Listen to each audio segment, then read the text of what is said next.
नमस्कार, मैं हूं आपके साथ सोनिया चौहान। टोटल टीवी पर आप सभी का स्वागत है। चलिए बुलेटिन की शुरुआत करते हैं एक बड़ी खबर के साथ। बड़ी खबर आपको बता दें, एमसीडी स्थायी समिति सदस्य का चुनाव आज। चुनाव से पहले आपको लगा बड़ा झटका।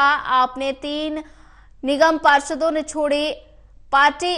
आपके तीनों पार्षदों ने थामा बीजेपी का दामन। प्रीति, सरिता फोगाट और प्रवीण कुमार बीजेपी में शामिल।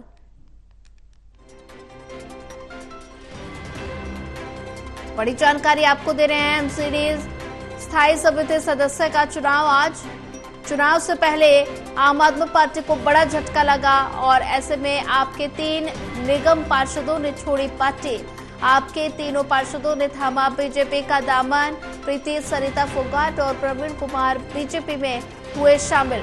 और वहीं इसी खबर पर ज्यादा जानकारी साझा करने के लिए हमारे साथ प्रणय शर्मा जुड़ चुके हैं। प्रणय, एमसीडी स्थायी समिति सदस्य का चुनाव है आज और चुनाव से पहले आम आदमी पार्टी को बड़ा झटका लगा, क्या कुछ ज्यादा अपडेट?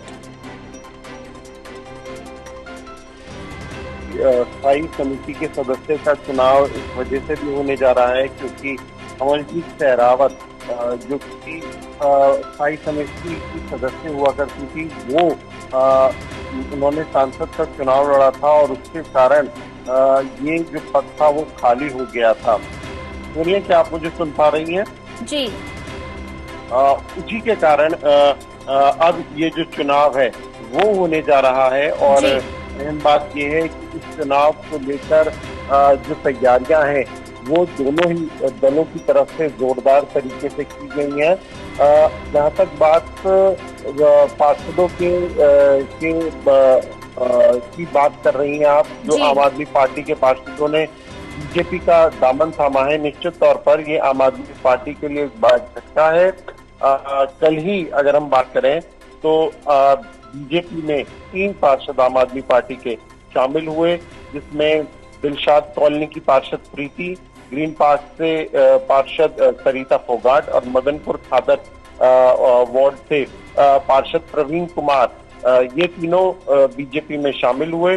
और इनका बीजेपी में शामिल होने के बाद से ये माना जा रहा है कि इस चुनाव में बीजेपी और भी ज्यादा मजबूत हो गई है, क्योंकि अगर हम बात करें तो इन तीनों पार्षदों के बीजेपी में आने से जो वोटिंग में संख्या है वो बीजेपी के लिए बढ़ जाएगी। और ऐसे में जो सदन की बैठक होने जा रही है और उसमें स्टैंडिंग कमेटी के मेंबर का जो चुनाव होगा, उसमें एक अच्छी खासी जो टक्कर है वो देखने को तो मिलेगी ही, लेकिन बीजेपी का जो पलड़ा है वो भी भारी रहने वाला है।